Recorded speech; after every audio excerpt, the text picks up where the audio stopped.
Gracias por continuar en sintonía. Vamos a hablar sobre depresión. Como les comentaba, me acompaña la doctora Nelisa De Paul. Bienvenida, doctora. Gracias, Beatriz. ¿Cuál es la diferencia entre tristeza y depresión? La tristeza es un sentimiento pasajero, es temporal, es algo parcial que puede presentarse en respuesta a algún acontecimiento, algún hecho vital importante, eh, puede haber algún detonante en respuesta a algo que le pueda estar ocurriendo al individuo, ¿no? En ese momento.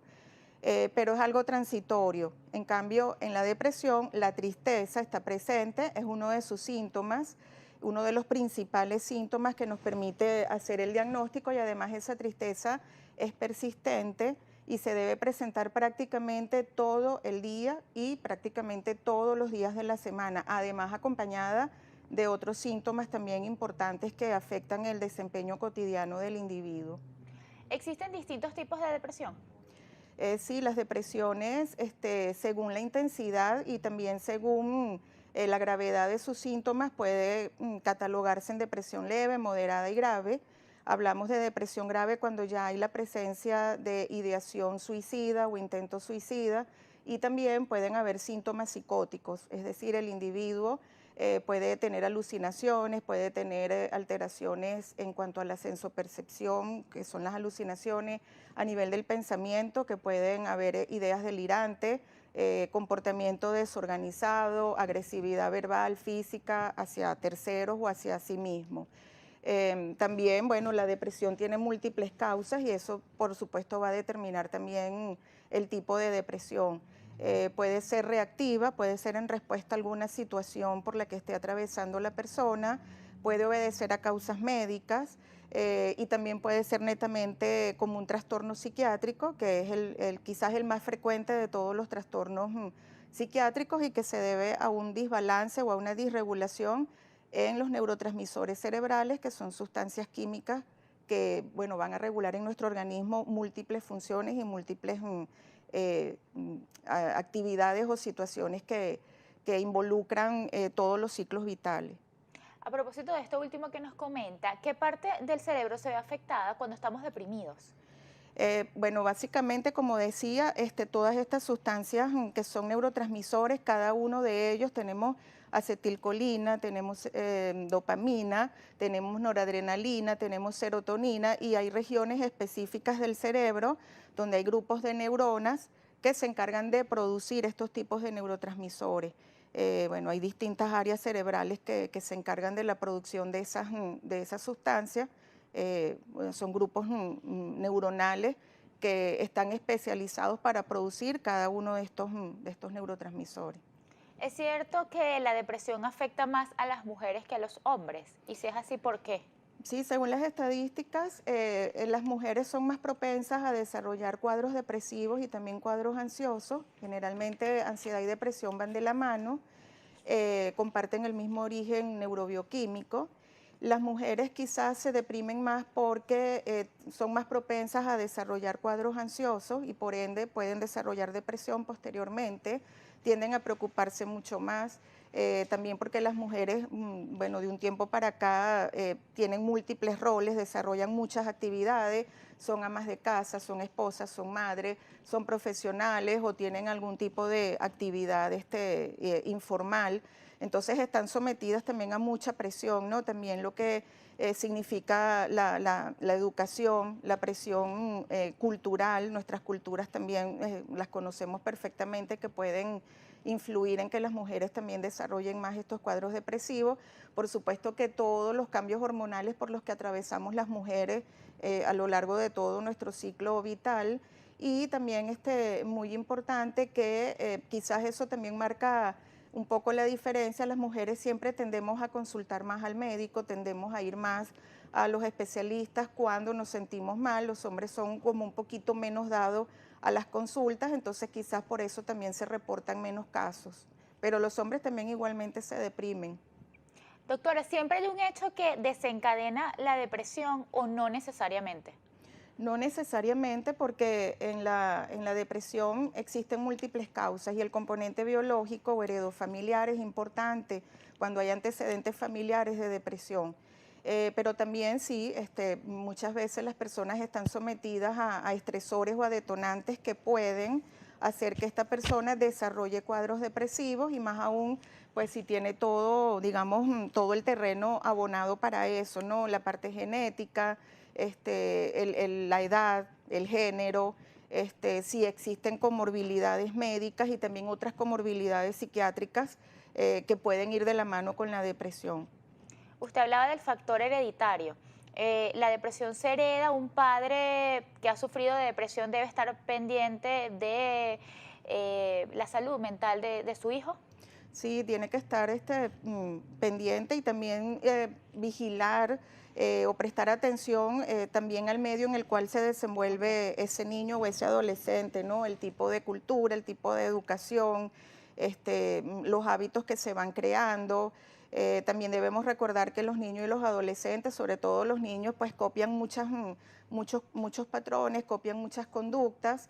Entonces, a veces también es por imitación que los niños o los adolescentes pueden estar desarrollando ciertos patrones o ciertas alteraciones, pero el componente familiar es importante, siempre debemos tenerlo presente.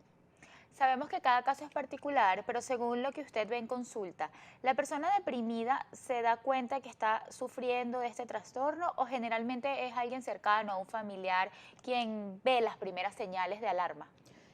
Ocurren las dos situaciones, puede pasar las dos situaciones. Hay personas que sí se dan cuenta, conocen que no están bien, que no se sienten bien, comienzan a presentar muchos malestares, incluso somáticos, porque a veces la depresión también se manifiesta con un síndrome somático importante, por lo cual el paciente acude quizás a otras consultas con otros Ok. especialistas.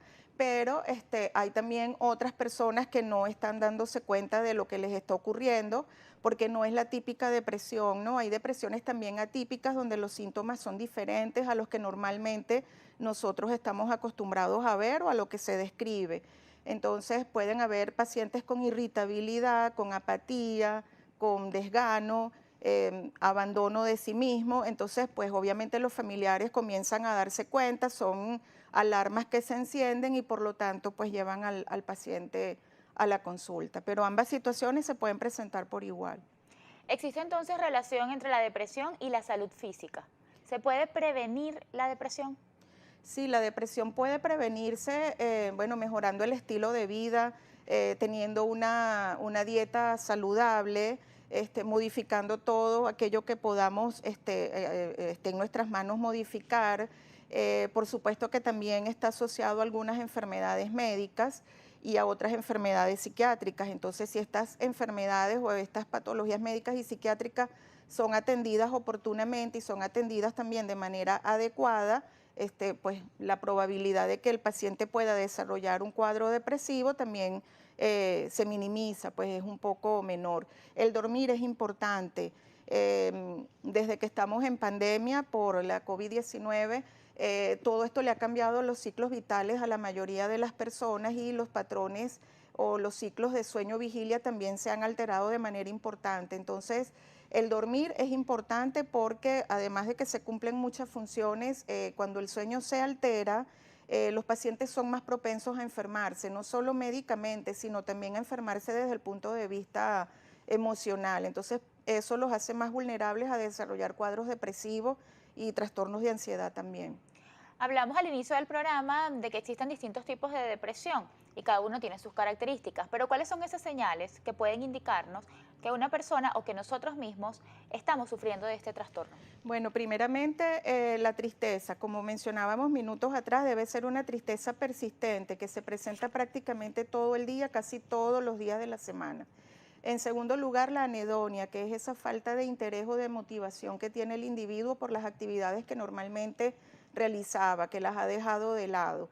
Se alteran el ciclo del sueño, entonces puede haber insomnio, pero también puede haber hipersomnia, como en el caso de las depresiones atípicas, donde el paciente en lugar de no dormir lo que hace es dormir mucho. Ok.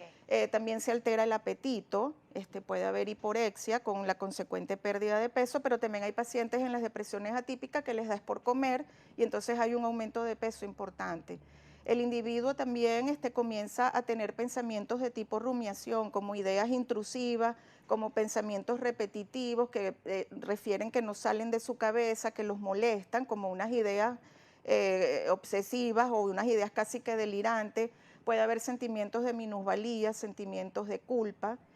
También pueden haber pensamientos o ideas de cosas catastróficas, así como también se ve afectada de manera importante el desempeño cotidiano, ya el rendimiento laboral del individuo comienza a mermar, o el rendimiento académico, las relaciones sociales, familiares, ya su desempeño no es el mismo de antes. El paciente puede estar irritable, puede tener síntomas físicos, sobre todo mucho dolor. La depresión es una enfermedad proinflamatoria y es cierto que los pacientes sienten dolor, o sea, sí, el dolor que refieren es un dolor real porque ya, como sabemos, es una enfermedad que puede conducir a procesos inflamatorios. Y bueno, además pueden haber síntomas gastrointestinales, cefaleas importantes, irritabilidad, hay disminución en la capacidad de atención y de concentración y por lo tanto también hay un deterioro importante de la capacidad de memoria. Eso entre tantos síntomas. La enfermedad es una, pero cada paciente desarrolla síntomas distintos o vive la enfermedad de manera diferente, por eso hay que individualizar los tratamientos. Muchísimas gracias, doctor. Es momento de hacer una pausa. Estamos hablando sobre depresión. Me acompaña la psiquiatra Nelisa De Polo. Usted puede interactuar con nosotros a través de nuestras redes sociales, AM por GB en Instagram o mi cuenta @bealugo. Ya volvemos.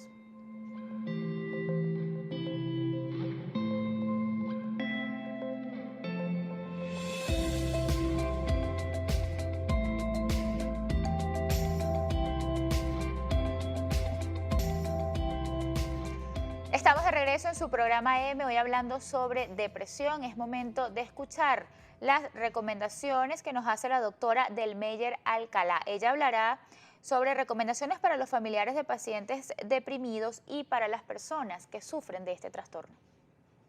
Es importante atender la depresión desde dos ángulos. Por una parte, desde el lado ocupacional para los pacientes y por el otro, desde el punto de vista del apoyo familiar. En cuanto a la familia, reconocer que su familiar con sus palabras, con sus emociones y actos no intenta manipularlo. Al contrario, amerita de su comprensión y apoyo para este proceso para poder salir adelante. Incorporarlo así como acompañarlo a las actividades diarias que pueden ser desde una caminata hasta acudir a una consulta médica o el apoyo con una entrevista, ya sea del banco o una entrevista laboral.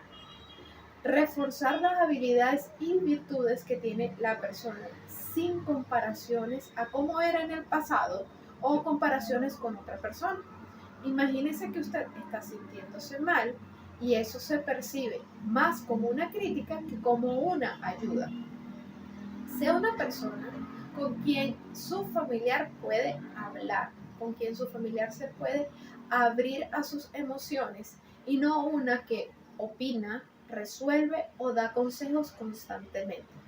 Para esto, intente escuchar por más allá de 16 segundos antes de emitir alguna opinión. Para mejorar hay que tener paciencia. De la noche a la mañana no suceden los cambios cuando una persona está deprimida. Al contrario, esto es un proceso que es progresivo, que amerita tiempo y amerita espacio. Pregunte a su familiar qué necesita y cómo ayudarle.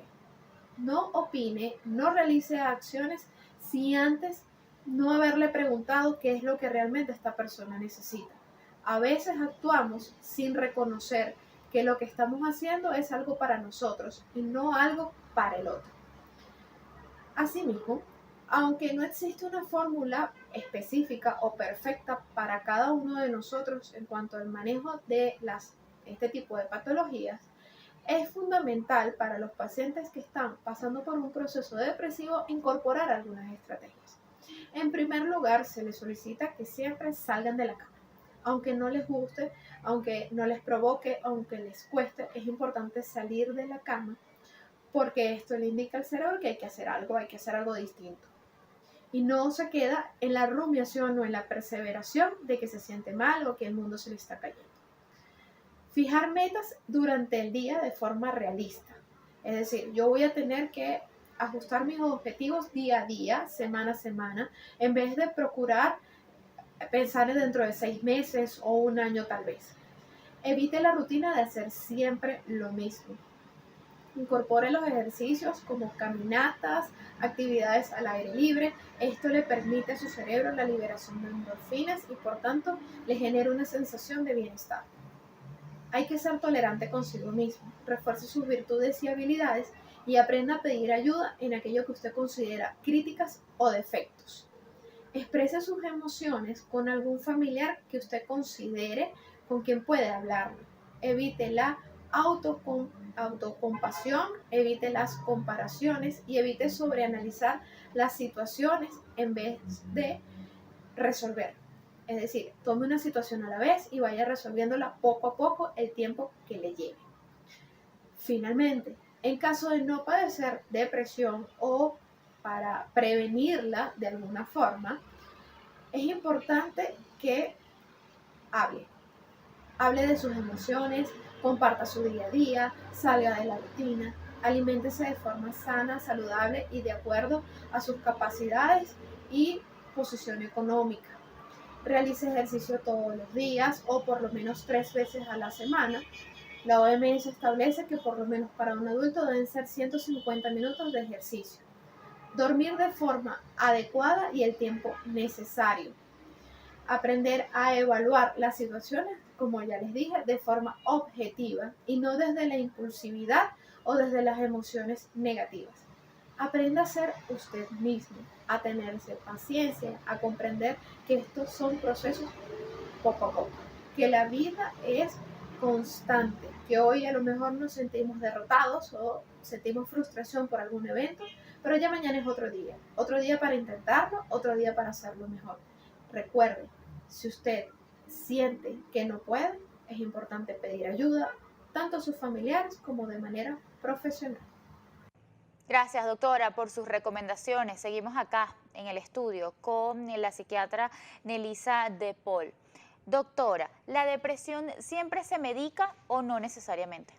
Sí, la depresión debe ser medicada y los pacientes también se pueden beneficiar de hacer un tratamiento mixto, es decir, además de recibir el psicofármaco, también debe recibir psicoterapia. Los resultados han sido mucho mejores cuando el paciente además hace psicoterapia. Pero toda depresión debe ser medicada porque debemos además evitar o prevenir que esa depresión siga avanzando y llegue a ser una depresión muy grave en el caso de que haya sido leve o moderada y que se complique con otras patologías psiquiátricas. Además también porque si se presenta este cuadro depresivo en el contexto de una enfermedad médica, eso también va a empeorar esa condición médica, es decir, hay una retroalimentación entre la condición médica y la condición psiquiátrica. Entonces, muchas veces se instauran tratamientos médicos que no dan resultado o que tienen una evolución muy tórpida, pero es porque hay un cuadro depresivo de fondo que no está permitiendo que ese paciente pueda evolucionar adecuadamente al tratamiento médico que se le está colocando. Entonces sí deben ser medicadas con antidepresivos, además que por lo general también estas depresiones se acompañan de trastornos del sueño importantes, entonces ya eso es otra comorbilidad, el trastorno del sueño, que también tiene que ser medicado. Entonces, pues como es importante recalcar que los pacientes no deben automedicarse, es importante que acudan al especialista y que los especialistas vamos a individualizar el tratamiento pues según cada paciente. Después de recibir tratamiento, ¿la depresión se cura o solo se controla? En algunos casos ha habido una remisión total, o sea, se puede curar la depresión, pero también es cierto que hay que ver en qué contexto se está presentando la depresión, porque si estamos hablando de una depresión bipolar, pues obviamente el tratamiento que se va a instaurar es un poco diferente y lo que tenemos es que tratar de prevenir o de evitar que ese paciente siga haciendo cuadros o episodios depresivos, ¿no? También, pues si se trata de un primer episodio, el reto del tratamiento es que ese paciente no vuelva a recaer, pero también es cierto que hay depresiones que son recurrentes, que son recidivantes, que cada cierto tiempo, según las condiciones o según las experiencias de vida o según los ciclos del paciente o si ocurren algunos estresores o algunos detonantes, puede hacer estos cuadros depresivos, así como por ejemplo las personas que viven en países donde existen las 4 estaciones, estos pacientes muchas veces durante el invierno pues son más proclives hacer estos cuadros depresivos. Entonces, digamos que todo lo que rodea al individuo, o sea, el medio ambiente también es importante, también es un determinante para la presentación de estos cuadros depresivos. Muchísimas gracias por su compañía esta mañana, doctora. Por favor, puntos de contacto. Bueno, mi Instagram, @NelisaDePaul, el número celular 0414-255-7866. También estoy en el Hospital Universitario de Caracas, a la orden. Y también me pueden contactar por mi correo, nelisadepol@gmail.com. Gracias, nuevamente. A ustedes, gracias. Y a usted, gracias por su sintonía. Recuerde que tenemos una cita este martes a las 9:30 de la mañana.